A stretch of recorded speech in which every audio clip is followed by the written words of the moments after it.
Every time we come back to Beijing, it seems there are more people, and especially more younger people.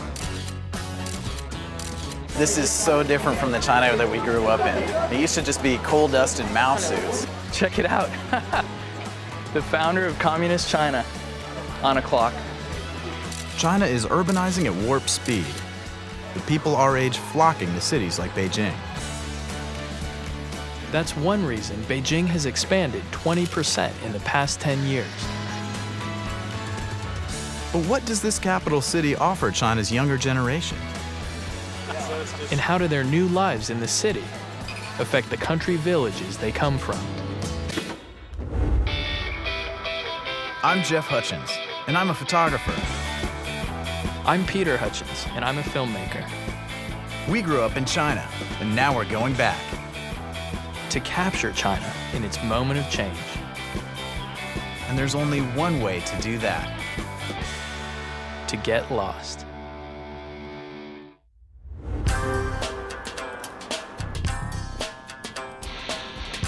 It's hard to believe, but about 100 million square meters in Beijing are currently under construction. The buildings are newer, and the people are younger. Not bad for a city that's more than 2,000 years old. You know, we're 45 minutes outside of the center of Beijing. It's just this tidal wave of construction and development that's rolling through this area. I mean, even these farmhouse kind of things that we're walking through right now, I'd be surprised if they're still here in 6 months. And we've come to the fringes of the city To meet a group that's living on the fringes of society, a Chinese punk rock band. You can hear them pounding out the drums from here. I think this is the right place. So, you know, Subs is one of the few groups in China, the few underground punk bands to have a female vocalist, which I think is pretty cool. Yeah, I'm just curious to see how these guys see themselves, you know, in the context of modern Beijing. It might be a little hard to hear. The cheap rents here in the Tongzhou district have attracted a lot of artists, like Kang Mao and the Subs. There we go. Hey. Hey. Yeah, bye. Oh, Come on. Come out. Yeah, Nice to meet you. Oh, cool. I'm ready. We are Subs.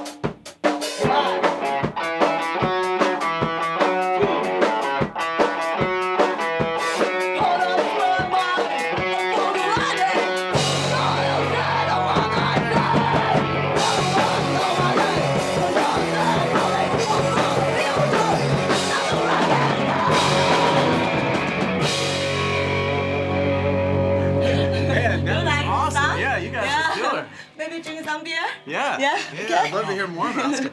Awesome. Yeah, you guys rock. There you go. Cheers. Cheers. Cheers. Ganbei. Ganbei. Oh, ganbei. Finish it off? Yeah, it's too big. I don't think so.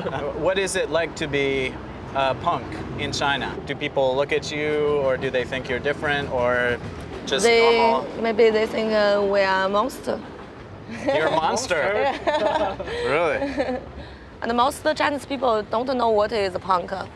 Punk rock makes up just a small part of the Beijing music scene, and that's why the government allows them to freely create their music. But outside influences, including Western rock music, are putting a lot of pressure on the status quo. What do your parents think of punk rock? My mother and father so hate me play Really? punk music, yeah. Why are they so mad? Because they think a younger should marry a rich man, have a good job, and clean. But Kang Mao isn't interested in following a traditional path. And in Beijing, she can make her own way. I really like punk, you know. I really think I can choose my life. Like Kang Mao, Beijing is inventing its future as it goes along. Sometimes there's a little more freedom, but Kang Mao has to be cautious. Is there anything that you cannot sing about?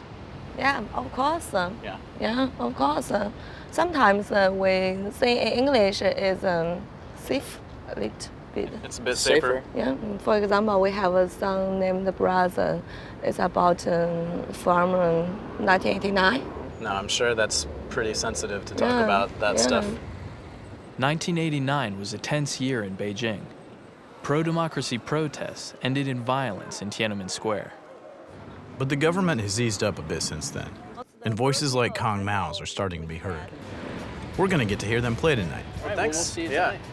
We'll see you guys tonight. See Yeah. you tonight. Okay. Yeah. Cool. All right. In the clubs of Beijing, the rock scene has been quietly growing for more than a decade. So people like Kong Mao may be changing Chinese music forever. We want to see another aspect of Beijing's youth culture. So to find out, we've come to Beijing University to talk to a guy who's close to Kong Mao's age, but on a much more conventional path.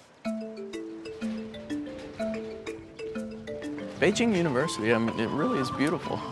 We're actually here because we want to talk to someone who's in the Communist Youth League now and about to join the Communist Party. Is this him? Hi, you must be Peter and Jeff? Yeah, Nice to meet you. Hey, how's it going? cool. Yeah. Li Xiao is in his final year majoring in quantum physics. So you're not only studying physics, but you're also in the Communist Youth League, right? Yeah, What percentage of your classmates are actually part of the Communist Youth League also? very, very large. Lee says that being a member of the party gives him opportunities and connections.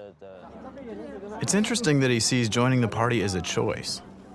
I thought not joining was really not an option. So do you have to be a member of the Communist Party to be in the government? Oh, no, not necessary. The head of the Ministry of Technology now is not a Communist Party member.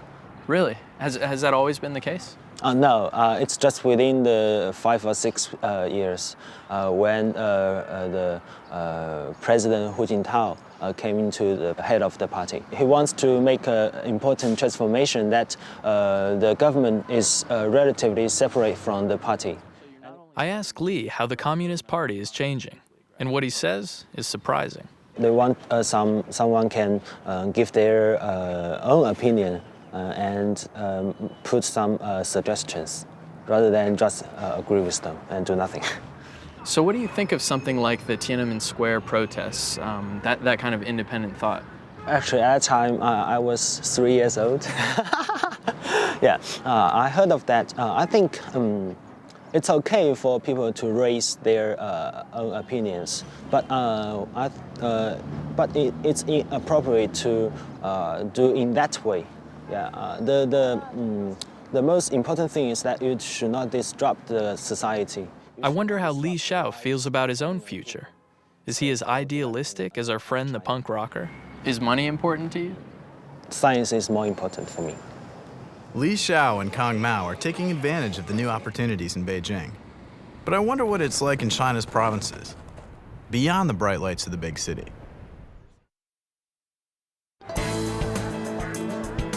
We've worked up quite an appetite exploring the city.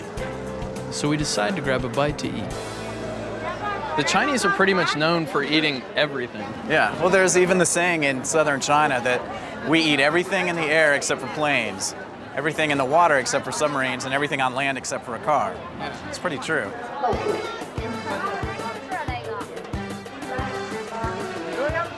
What's that one?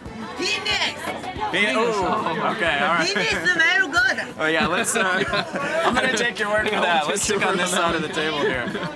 Wow, starfish. 好吃吗? Yeah, It's good?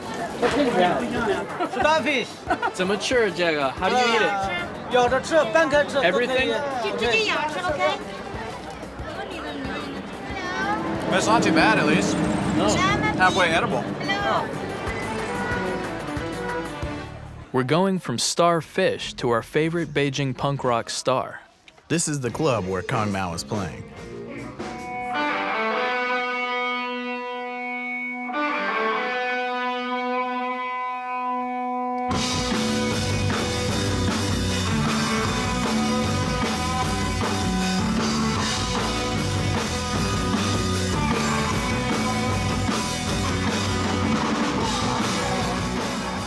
From the small crowd, it seems punk is still barely making an impact beyond the subculture. But Jeff and I are definitely in the spirit of things.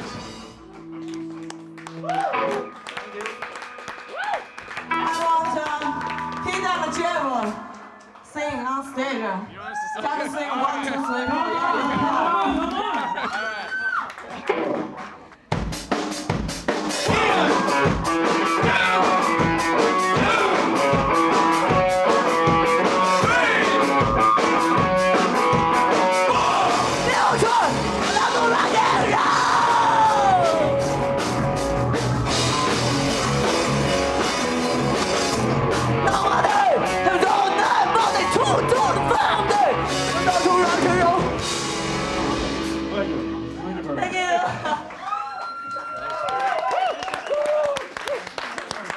man, you guys are awesome. That was great. Yeah. You have, oh my God. You like it? Yeah. Cool, but maybe stupid. A little stupid. But they're your band T-shirts. They can't be. Oh, the T-shirts are good. That was so great. Thanks for showing us some of the edgy really? side of Beijing. Yeah. Thank Really, you. you guys are awesome. Thank you. All right. Thanks. Okay. See you later. See you later. Bye. Bye. Jeff, I think we gotta change. The next morning, Pete and I visit one of our favorite places in Beijing, a neighborhood called a hutong. Hutong translates to alleyway. The alleys link quads of houses surrounding courtyards. There are only about 400 hutongs left in Beijing, but they have an incredible population density, about 49,000 people per square kilometer. I love these old doors. And the reds and the grays. I mean, the hutongs have such a cool feel, like you feel in a back alley. Yeah. And it's so quiet too, which is the other thing that's pretty big contrast from the rest of Beijing. Yeah. But this way of life could be disappearing. China's urban population is exploding. It's expected to reach 1 billion by 2030. Some of the hutongs are being replaced by taller apartment buildings that house way more people than one-story, single-family hutong houses. More than 1 million hutong residents have already been displaced. I wonder what China's youngest generation thinks of the changes. 你好. 你们好. Hello. 你们做什么? What are you guys doing? 打球吗? Playing ball? 你们住在这儿吗? You do? You live here? 在那边住，那边。 Oh, you live over that way. You live over there. 我们可以看一下你的房子. Can we see your house? 可以。 Okay. Cool. This would be a cool neighborhood to live in as a kid, Yeah. Just run around. You don't have too much traffic to get in the way of your soccer or whatever you're playing. When the hutongs are demolished, kids like these often end up living in apartment buildings. 要住楼房就都不认识，都不来往。 Oh, really? So if you live here, you have a ton of friends, you know them all, but if you live in an apartment building, you don't know anyone. In the hutongs, life is communal.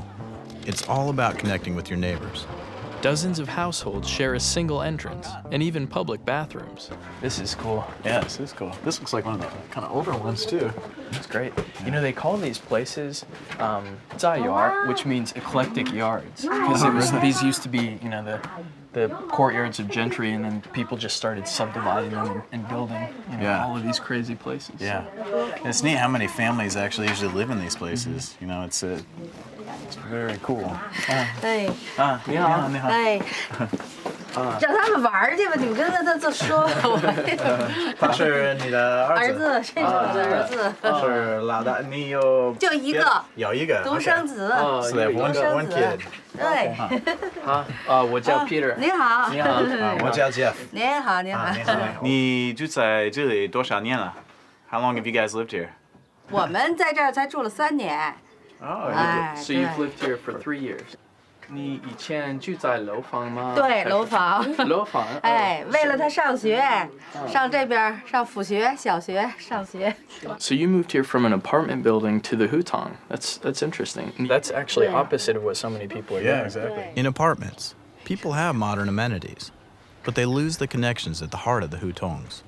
Some people don't want to give up the sense of community, even for the conveniences. I wonder how Wang Ying feels. 你比较喜欢住楼房还是这里 ？Do you prefer to live 老 here? 房子啊，现在这儿好，对好。你的身体也好，哎也好，比较好，在这里。 Really? So you- she's saying your health is better. The health is better. 谢谢。 Many people believe it's healthier in the hutongs because living on the ground floor is closer to the Earth's energy. 再见。再见。哎。 That's one of the things I love about being in China is it feels like you can just strike up conversation somewhere and people always invite you over. No one expects just two white guys wandering around to speak anything. This got to be where all the birds are flying to. This guy up on the roof here. Yeah. Should we see if we can get up there somehow? Yeah. 你好，先生，我们可以上来。可以，上来吧。Cool. Okay. 哎，你好，你好，你好，你好，你好，啊，你好。你好，你好，这是你的房子。这是我的房子，我家，我的住家，啊，你在这里多少年？住了50年了， Wow, 50 years. Wow. 从小。 And he's been keeping pigeons since he was a little boy. Keeping pigeons is a tradition in China and in cities around the world.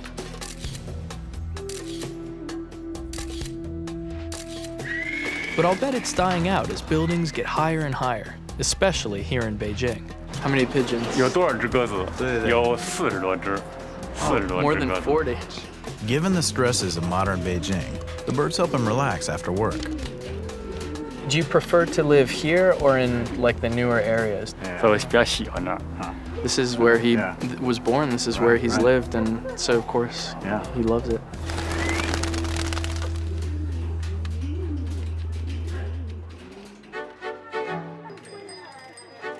With Beijing modernizing so fast, I'm glad some of the old traditions still exist. I've heard they have to update the maps every 3 months just to keep up. Makes you appreciate the surviving hutongs all the more. These neighborhoods are great because you've got all the same, it's the people who live here that are shopping here and Right. businesses here. And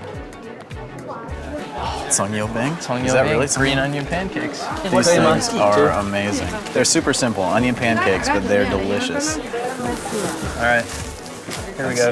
This will take you back, huh? Yeah, man. That's perfect. Oh yeah, that's really good. Nothing like walking through a hutong with a songyobing in your hand. I mean, that's kind of the idea too in Beijing. The parts that I really appreciate are the things that are sort of the simple, like that, it's not like the new flashy cars and buildings and everything, but like just like a green onion pancake. I mean, Right. this place really is its own thing. It's not trying to be something else.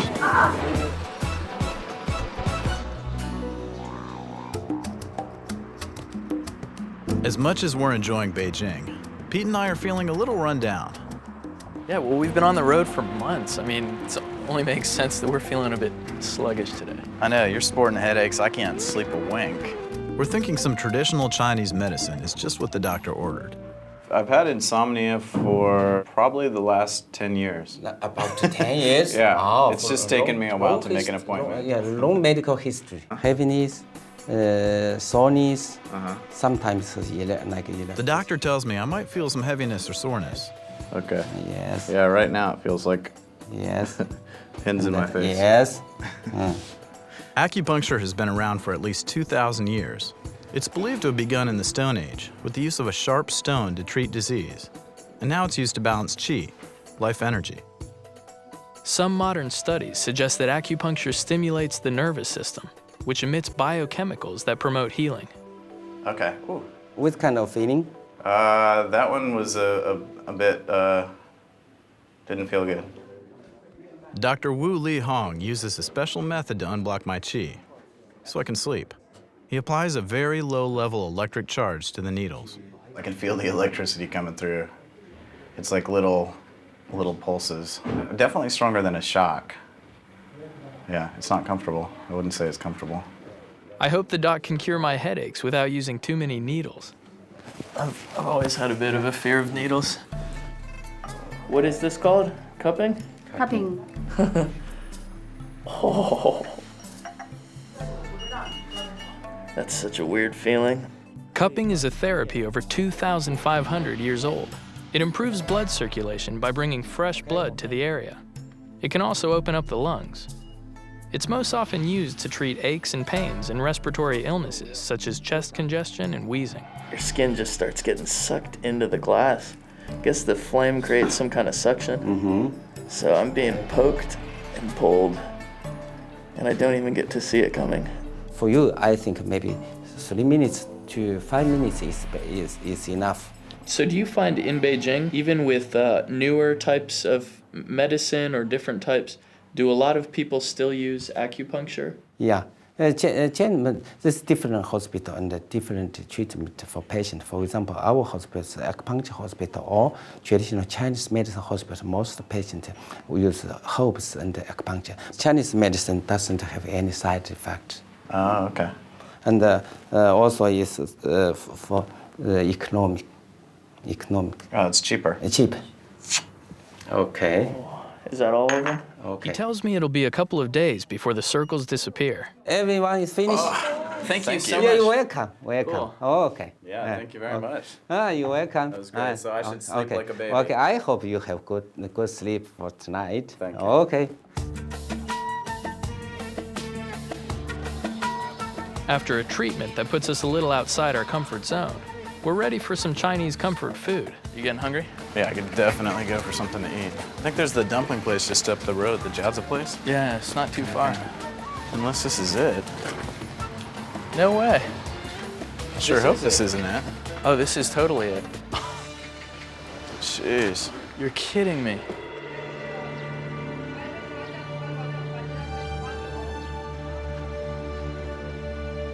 It just comes and goes at such an exponential rate, it's unreal. Yeah, I mean, this was here like, what, a year ago probably? You want to at least explore it? May as well, jeez. It's so surreal. I mean, it feels like a war zone or something. Yeah.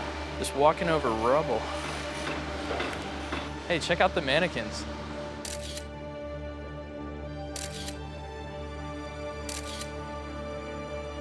You know, the amazing thing is this is physically what change looks like.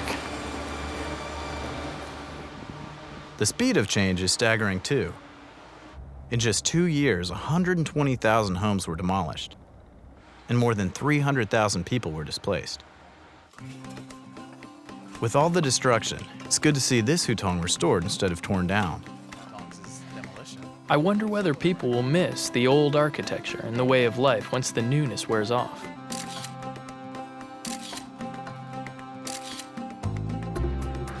I guess so many people in Beijing are new to the city that they don't even know what old Beijing looked like. Beijing is a prime example of the global phenomenon of urbanization. People leaving the country for the city. And it's crazy to think that so much of this work is being done by the migrant laborers. You know, they actually call them the smokeless factories. I've heard that 1 in 4 Beijing residents is a migrant from the farms. They come here to work and escape rural poverty. We're lucky enough to meet one of the migrants to find out what he thinks of all this. Li Hongzhong is from Hunan province, about 1,500 kilometers south of Beijing. Hunan is one of the main provinces that the city's migrant labor comes from.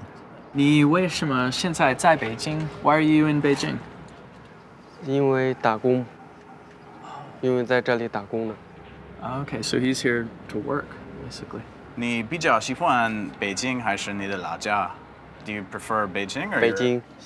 He likes Beijing, but he misses his family. So what he likes about Beijing is, you know, there's things like Tiananmen Square and there's a lot of cool things you can buy, but the tough things are it's actually hard to find work. There's so many migrant laborers, and then things are really expensive here too, so the money probably doesn't go very far.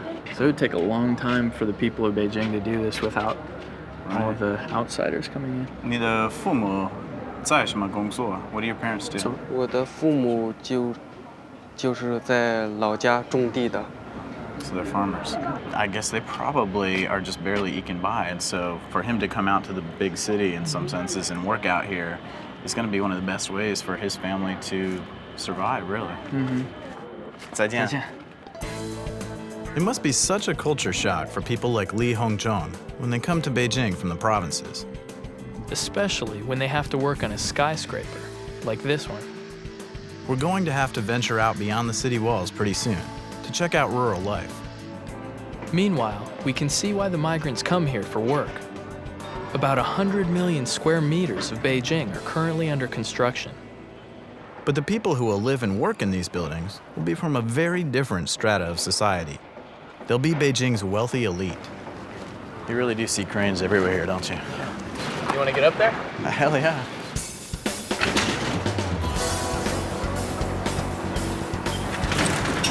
All right, this definitely looks high enough to make you a little woozy. Oh, man. Yeah, grab onto the rail.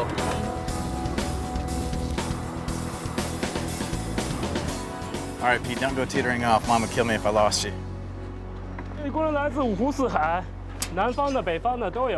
So they come from all over China. I think there's something like 150 or 200 million migrant workers in China, which is a seriously mind-blowing figure if you think about it. Yeah, I've actually read that there are more migrant laborers in China than the entire population of the UK, France, and Australia combined, which is just staggering.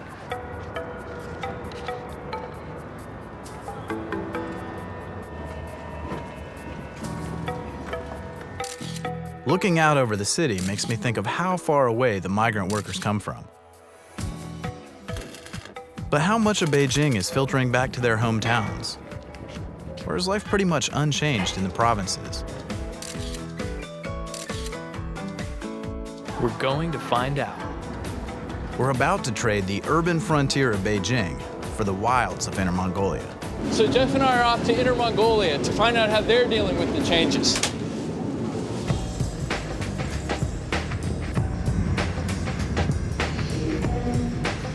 I love Chinese trains. You got your hard seat, your hard sleeper, and thankfully, Pete, we got the soft sleeper. Yeah, I think we've done our time on the hard seats, Jeff. Plus, it sounds like this might be the last bit of luxury we get on this trip. All right, this is us, number 4. Wow. I forgot how small these places are. I can't believe we used to fit the whole family in one. Jeez. We're heading as far from Beijing as we can get, for some perspective. Our destination is Inner Mongolia, Beijing's polar opposite, you could say. It's about a 30-hour train ride, and my brother is making it seem even longer.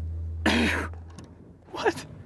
Oh, come on. A pond does not move like that. That's the jumping pond of Asia. You haven't heard that? There are a whole new set of rules for here. I can't believe you're cheating all the way out here. All right, fine. Well, if any piece can move anywhere, take that. Fair enough. As our chess game heats up, we're thinking about how cold our destination is. I can't believe we're about to go to a place that has 130 frost-free days a year. This is gonna kick our rear end 6 ways from Sunday. Yeah, so that means 2/3 of the year, this place is frozen solid. Frozen solid like your king. Checkmate. What? Our games never last long. Man, this is ridiculous. After a 30-hour train ride from Beijing, we're traveling almost 2 hours from the train station in Hailar to the Bayanhushua village. We've changed modes of transportation, from a train to a camel-drawn sleigh. I must be dreaming. Back in the 12th and 13th centuries, Mongolia was the home turf of Genghis Khan. Look at all this space. Inner Mongolia is China's widest province, and there is nothing out here almost. Talk about a place that's frozen in time. It's more than 30 degrees below 0 Celsius. I mean, there's nothing to stop the wind out here. It just kind of stings your face when it hits. Yeah, my eyes are constantly watering. I tried pulling down my mask, but there's no way. It's just way too cold out here. You know what kills me is we've got camels pulling us, and I completely thought camels were a desert animal. That's the thing I love about China. The contrasts are so extreme. One moment, we're in a fast-moving metropolis, and the next, we're on a frigid steppe. Our guide is Zhao Jing, a native Mongolian. So, Zhao Jing, are you taking us to their village? Yes, taking to Bayanhushua village. They are celebrating another meeting. Nadam translates to 3 games of men. No kidding. It's an ancient nomadic version of the Olympics. Athletes compete in 3 sports: archery, horse racing, and wrestling. But Nadam is traditionally held in mid-July. Why on earth would they hold it in midwinter? Right now, even Zhao Jing is freezing. In winter, you usually what? Staying home. Don't go out because it's very cold. Bayanhushua village, our destination, is in sight. And we've never been so happy to see a yurt. I just hope it's warm inside. I'm so glad we're here. Yeah, about time we get warm. Sure is. This place is cool. Yeah. So can we go in?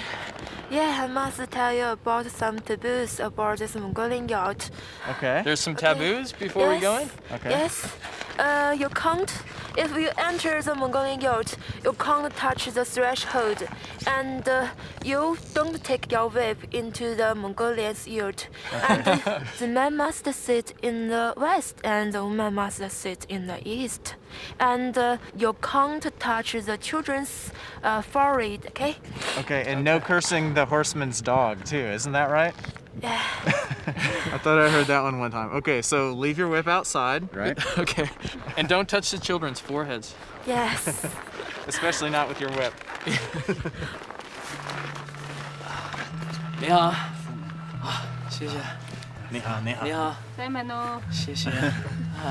你好。 semeno. So we sit in the west. That's right. Yes. A woman sit in the east. Okay, great. Zhao Jing says the reason is that the east side of the yurt is where the women keep their cooking utensils, while the men store their gear on the west side. Zhao Jing translates both the Mongolian language and local customs for us. All right, so what am I supposed to do here? Yes, Or do I when you just drink drink it? this, you should use your first finger and then dip it. Do like this. It means respect to the heaven. The second, it means to respect to the earth. The last is respect the ancestor. Yeah. So, one to heaven, Eh? one to earth, and one for my ancestors. Eat it up. Eat it up? Yeah. Okay. The spirits pack quite a punch. That's strong stuff, isn't That it? is very strong stuff. Okay. Very good. Put it like this. So we wear this, okay. Offering a blue ceremonial scarf to a guest is actually a Mongolian sign of respect. Feel very regal, Jeff. Yeah. I think things are about to change a lot more. They just discovered a huge coal deposit nearby, and with all the new people and machinery, it may be hard to preserve this culture. So, Zhao Jing, you said they were expecting us for Winter Nadam. Is Winter Nadam a tradition in Inner Mongolia? Oh no, modern. It's only for the tourism. Only for tourism. Yeah. So they've changed the old festival. I mean, a festival that's been around since Genghis Khan. It's hard to believe, but in the year 2000, the Chinese government started a Winter Nadam just to attract tourists. It's yet another change in lifestyle for a people who were once nomadic herders. Well, I mean, if you think about it, so much of their lives have changed over the last, 20, 50 years, basically. They used to be nomads. Now the Chinese government seems to have, kind of collected them and made them stay more in these permanent settlements. And now it looks like tourism is basically, kind of the meat of their livelihood. In this area, tourism has provided some jobs, but in other parts of China, people have to leave their home provinces to work as migrants in the cities, like the workers we met in Beijing. Zhao Jing, do they get a lot of tourists here? 几千人，1000多人1000多，就要2000多个人。 ，2000多人是吧 1,000 or 2,000 visitors every year. ？2000, yes, 2000. Wow. Yeah. It's time for Nadam. But today it's just us. Maybe it's too cold for the tourists after all. Well, we're definitely up for it. Let the manly games begin.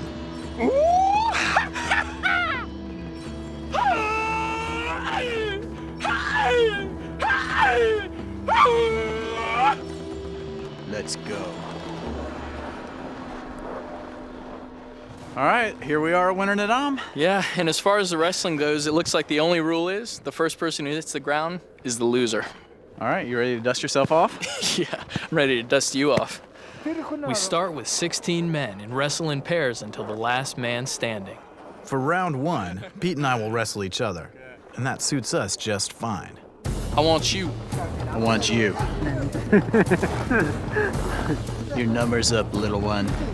You know, Jeff, it's not the size of the dog in the fight, but the size of the fight in the dog. This dog has been chained up for a long time, but he is ready.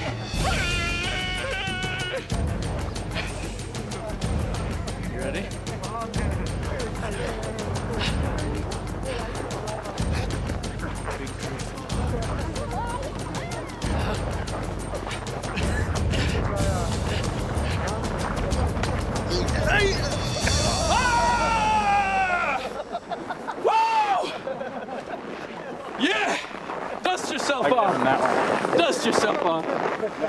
Genghis Khan used wrestling to keep his men in great fighting shape.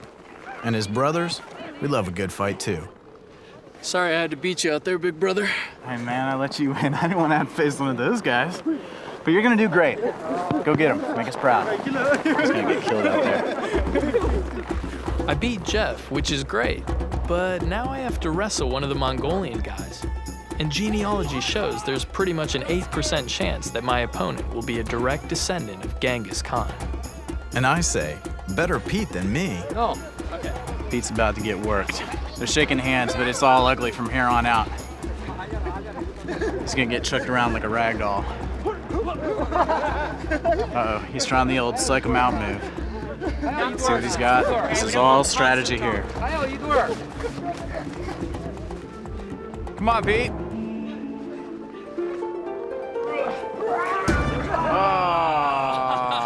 Good one. All right. Good job, good job. Hey, Down by contact. you did your best. You made us proud. I still let you win. I still let him win. Good job.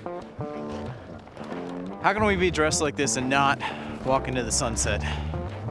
You know, Jeff, I think Genghis Khan would be proud of the Hutchins brothers today. I think you're right. And I think my pants are falling down. You know I let you win. As temperatures drop overnight, we're glad to be snug in our yurt. Looks like one high-calorie platter over there. I guess you have to eat food like that to stay warm out here, huh? Do you mind pouring some tea? Yeah, I'll get that. That's that yak milk tea, isn't it? Yeah. This stuff's good. Tastes like salty milk. That's not too bad. You want to call it a night? Yeah, let's do it. Let's go to bed. You all set? Yeah.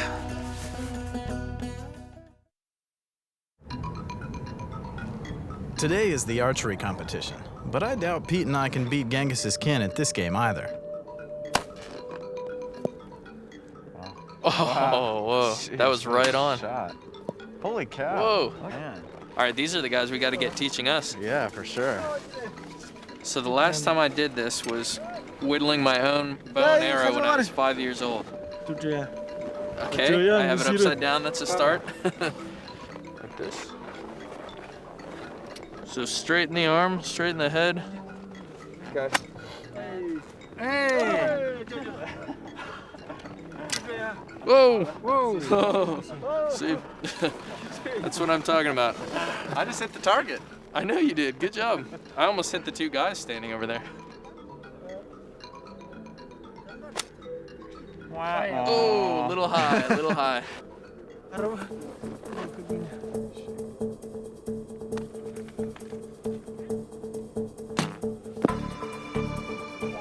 Man, look at these bows that they're using. They're out here, you know, in the traditional garb, but they're shooting these like things which look almost futuristic, you know? Yeah. The modern bows seem like a sign of change, but the sport itself is deeply rooted in the past. I mean, they used to do this training for archery to keep their skills fresh for war, and I imagine they also use it to hunt out here. The targets that they're shooting at are actually, you know, they're down on the ground as opposed to being raised up, which is kind of interesting. I mean, that must be the kind of level that they hunt on, you know? Just a lot of ground kind of animals running around. Yeah, maybe back in the day they would have shot at person height, but I guess there's not much reason anymore to be warlike.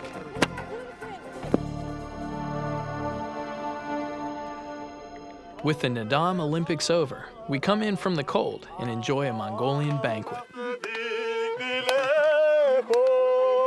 That's a good spread. And the music out here, 1,000 kilometers from the punk scene in Beijing, makes us feel like we're in a totally different country. I'll bet the people who come from villages like this to work in the cities feel the same kind of culture shock. Even all the way out here, there's a taste of the big city. Wow, I don't even know what most of this stuff is, but we're being well taken care of. Look at these guys going to town. You riding the horse? Yeah. You riding the horse? Yeah. Oh, he's horse racing. That's straight up Mongolia style. One other thing I notice here is that people of all ages hang out together. it seems there's less of a separate youth culture than in Beijing. I love this place. You know, China's northeast is so hardy. Everyone that we see here in Inner Mongolia, they have that spirit that allows China to adapt and grow and change. It's amazing. I think you need more yak milk tea, Jeff. Thank you, sir. Cheers to the great Northeast.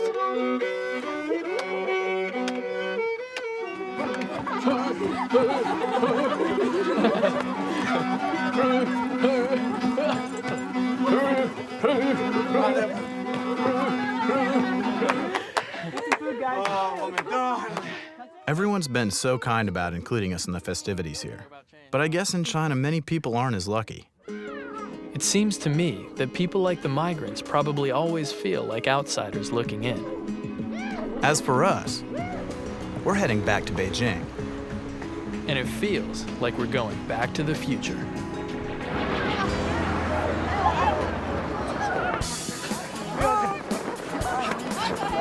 In the provinces, we discovered how hard it is to make a living. But some people who come to Beijing really make it big. We're about to meet one man who made his fortune here. And some young people who came to the city to become big stars in an ancient sport. But these young people are turning the sport on its head. Literally. What are you guys up to? They've all been doing this since they were little, and they start with one plate and then two plates. This looks pretty tricky. Okay. Chinese acrobatics have been around for at least 2,500 years. Plate spinning was one of the earliest acrobatic arts. So all of these plates and stuff, this came from everyday objects that people found around the house and then started playing with, so. That's a good way to dry your dishes. The practice plates are plastic and designed so they're easier to spin, but not for Jeff. All right, this is actually what we want to be doing. A lot of the young acrobats are from rural Sichuan province, where they learn this ancient art. But they made it new and exciting for Beijing audiences. Jeez. I can't figure out how to do it. They just keep getting more and more spectacular. No way. Watching them perform, I can understand how China has become a top international competitor in acrobatics. She's sporting an entire tree with 4 chicks. That is insane. Look at her concentration, too. She's just totally keyed in. Just hope she doesn't sneeze. Oh.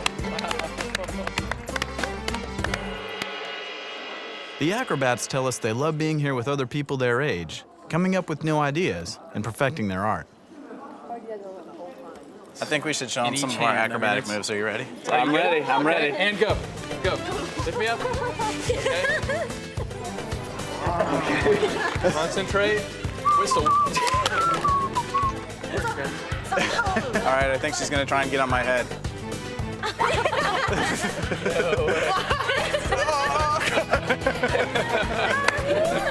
You sent her flying away.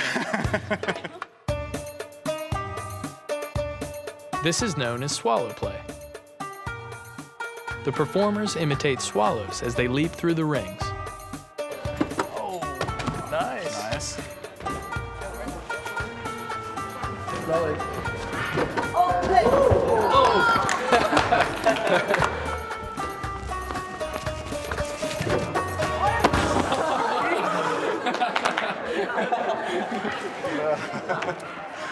Grace. It's all about grace here at the Hutchins Acrobatic School. All about grace. Those acrobats were just amazing. But everything about this city is. It's really a place where people come to realize their dreams. And for some, that means capitalizing on Beijing's newly cosmopolitan tastes. Man, that's a pretty nice place. It's only been in the last 10 years or so that there's been this creation of a new wealthy class in China. So Jeff and I are going to meet a guy named Henry Lee, who's part of Beijing's new wealthy class. How did you first come to Beijing and start making your fortune? When I came to Beijing in 1995, one day I was walking down the street of Sanlitun, right? I found this little bar there was empty, nobody. So I asked them, I said, is this shop for sale? They said, yeah, for sale. So they sold it for me for 10,000 RMB. Wow. So that's how I get my my first place to going. So when you're wealthy in China, does the government watch you more closely than if you're not? No, people like you, you know. People always like to shake rich people's hand, you know. And being rich is beautiful, you know. You live in a bigger room, you know, you have a maid, you know. You can dine in a restaurant, you drink champagne, you know. I mean, what's wrong to being rich, you know? I mean, it's a wonderful feeling. Henry offers to show us a night on the town in the posh clubs of Beijing. This is Henry's favorite hangout. It's a far cry from Kong Mao's punk rock club and the yurts of Inner Mongolia. But it's fitting for a communist capital that seems ever more capitalistic. Urbanization and newfound prosperity are changing the very character of Beijing. In many ways, the city seems to reinvent itself every day. This is so different than the Beijing we used to come to and grew up. That's nice. As long as you have a dream, this is a wonderful place. It's better than Hollywood.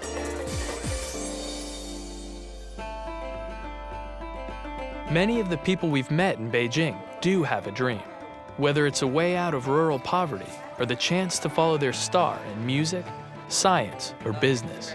You see it in every face in Beijing, because everyone is a part of the new urban revolution. When you think of it in human terms too, it's not just a faceless changing skyline, it's also thousands and thousands of people whose lives are being changed, who are moving from their original homes. It seems like every time we come back to Beijing, something huge has changed.